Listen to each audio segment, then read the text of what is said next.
Good day, good day, good day, good day everyone. Today is Monday afternoon, 7th period na. Wala na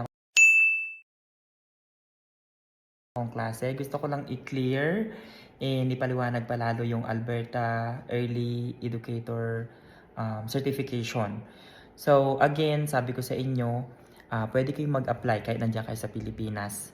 Tapos andyan na rin yung link, nilagay ko na doon sa caption. All you have to do is to click that and i-follow nyo lang yung step-by-step instruction. Wala po kayong babayaran, mag-a-upload lang po kayo ng transcript of records ninyo from your university or college.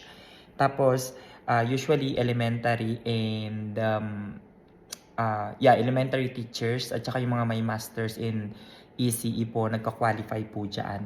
Pero, mag-try lang po kahit secondary kasi may mga nabalitaan po ako na na-approve, na nabigyan ng certification level 1 kahit secondary po sila. Kasi sila po yung mag-a-assess ng inyong transcript. Mayroon ata silang tinitingnan dyan na kung mayroon kayong mga credits ng college about childcare, mga ganyan, or child education. So, kinukonsider po nila yun. So, mag-apply lang po, mag-try, and then mag-wait po kayo para sa results. 4 to 6 po yung processing. 4 to 6 weeks. So, yun lang. Thank you.